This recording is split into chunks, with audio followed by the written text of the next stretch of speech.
ইরানের বিপক্ষে যুদ্ধে নেমে কঠিন বিপদের মুখে পড়েছে যুক্তরাষ্ট্র।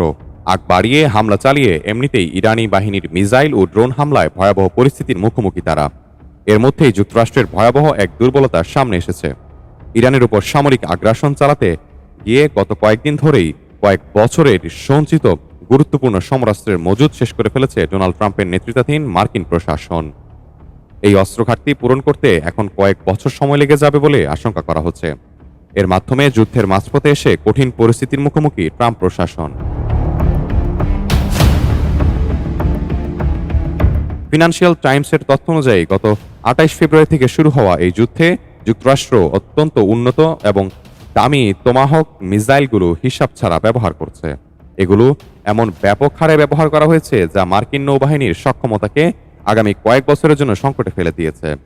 Centre for international and strategic স্টাডিজের ধারণা, যুদ্ধের প্রথম ১০০ ঘণ্টাতেই যুক্তরাষ্ট্র ইরানের দিকে ১৬৮টি তোমাহক মিসাইল ছুড়েছে। এই প্রতিটি টোমাহক মিসাইল তৈরির খরচ প্রায় $৩৬ লাখ। অবাক করা বিষয় হলো, গত ৫ বছরে যুক্তরাষ্ট্র মাত্র ৩২২টি তোমাহক মিসাইল উৎপাদন করতে পেরেছে।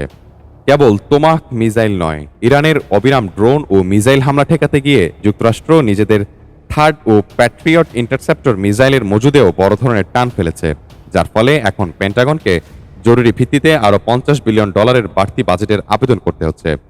এদিকে পেন্টাগন কর্মকর্তারা স্বীকার করছেন, ইরান যুদ্ধের প্রায় ৬ দিনেই কেবল সমরাস্ত্রের পেছনে $১১ বিলিয়ন ব্যয় হয়ে গেছে।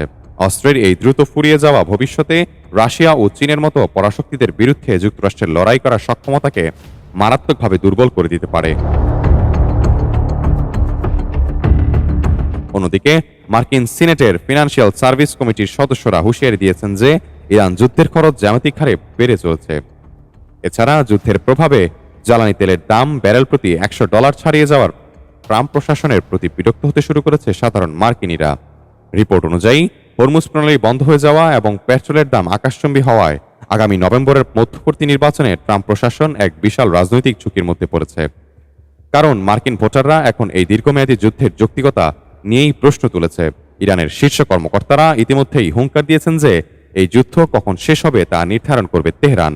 এর ফলে যুক্তরাষ্ট্রের সামরিক ব্যয় ও অর্থনৈতিক ধকল আরও দীর্ঘস্থায়ী হওয়ার সম্ভাবনা দেখা দিয়েছে। অন্যদিকে যুদ্ধক্ষেত্রে মার্কিন বাহিনীর ক্ষয়ক্ষতিও বাড়ছে। ইরাকে রিফুয়েলিং বিমান বিধ্বস্ত হয়ে ৪ জন সেনা নিহতের খবর প্রকাশ পাওয়ায় সাধারণ আমেরিকানদের মধ্যে অসন্তোষ আরও তীব্র হয়েছে। বিশেষজ্ঞরা বলছেন, যুক্তরাষ্ট্রের সমরাস্ত্র শিল্পের বর্তমান উৎপাদন ক্ষমতা চাহিদার তুলনায় অনেক কম। ফলে ওয়াশিংটন এখন নিজেদের ইতিহাসের সবথেকে বড় লজিস্টিক সংকটে পড়তে যাচ্ছে, যা বিশ্ব রাজনীতিতে তাদের শ্রেষ্ঠত্বকে বড় প্রশ্নের মুখে ঠেলে দিয়েছে।